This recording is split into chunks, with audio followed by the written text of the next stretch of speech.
Buying a home in any market, busy or not, is fun for sure, but what happens when you do it with your family, your extended family? Let's chat with a couple of siblings who recently joined together to buy a family vacation home. Welcome, Penny and Chip Wagner. And Karen Kelly's joining us again. Karen is a realtor who has worked a lot with families on vacation homes. So this is a great conversation. So you guys are brother and sister, and there's other siblings in the mix here. There's two more, right? Two more. Two more, and mom and dad, and you guys decided to buy a vacation home. So how did you arrive at that decision?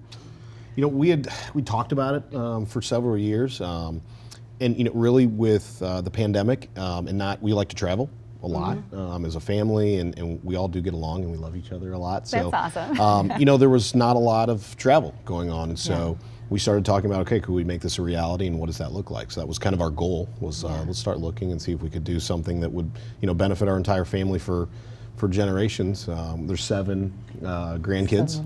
Yeah, and the kids, I didn't even mention the kids. So that was really important to us. We really wanted a place for our family to all be together and the cousins to all really bond and grow, and it was perfect timing with the pandemic. So we kind of, from there, put together this list of what we really wanted, what was needs versus wants, especially to be conducive to that kind of goal that we had. Picked the region, the area where we were looking, and then just really started narrowing down from there. And who of the siblings took the lead? You know, we met certainly to get those wants and needs. I ended up just, based on my schedule, being able to view more properties, but you know, we would really qualify them before based on, again, those wants and needs, because that's really important when you have you know, you have multiple people, you've got to respect, you know, others' opinions and things. Makers, right? And did you all have equal weight in the decision? We did. We did. It was. You have to be really respectful to each other of what the needs and wants would be. Got a little emotional, emotionally tied to some of the options we were looking at, and then we'd have to sit down and go through that list again. Like, did we really want this, or?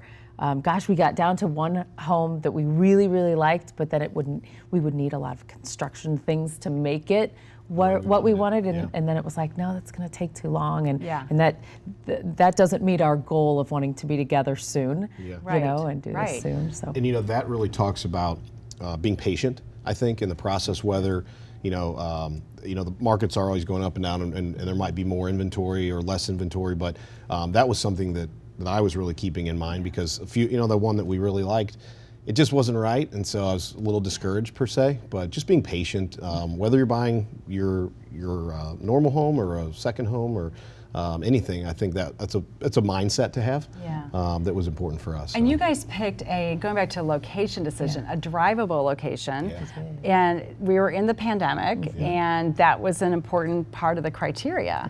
But for some people, they might pick a place across the country.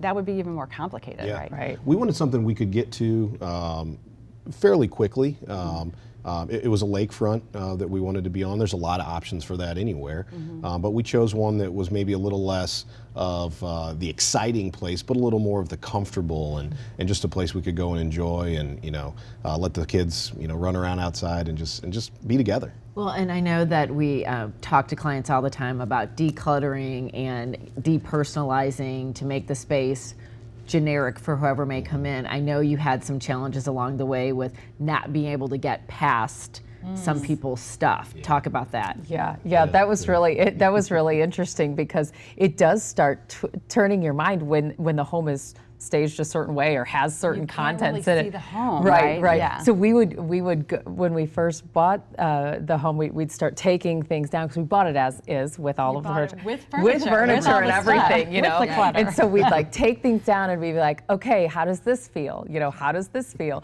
And we had, you know, not only a place for families to be together, but we want for me, I don't have children, and so we want this to be like the ultimate girls' weekend kind of a home too, you know. So does this work with kids and for fun girl weekend? You know, girls' trips and things. And really that brings up a good point. A lot of vacation homes are purchased with all the contents. That's not uncommon. So we did have to like put that aside. Say, no, that might not be our taste, but it'll be okay. You know, we're still taking things out. And bringing things in and moving things around. In. So you have to get past see, well, I don't really love these contents, but I love the house, love the location. You do. But I You just do. got to deal with all this stuff too. Exactly. So you're taking the seller's role Yes. to a certain extent. Absolutely. Yeah. Absolutely. Yeah, that's an interesting point. So now that you're there, you're settled in, what's like? Does it work well, everybody together? You know, it really does.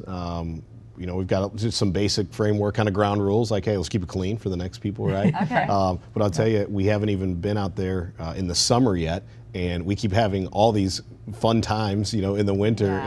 and people keep saying, and we keep saying to ourselves, we haven't even had a summer here yet, Yeah. you know, and it's going to be so fun. But you know, we're thrilled with just everything that really came with it, and it's really allowed our family to continue to be together. And hey, who's going to the lake house this weekend? That's awesome. Things like That's that, so fun. Well, thank you guys so much for being with us, and thank you, Karen, for joining us as well. A huge thank you to Chip and Penny for sharing their family tips for buying a vacation home together. Keep coming back to Real Talk for more great advice and fun adventures in the world of real estate.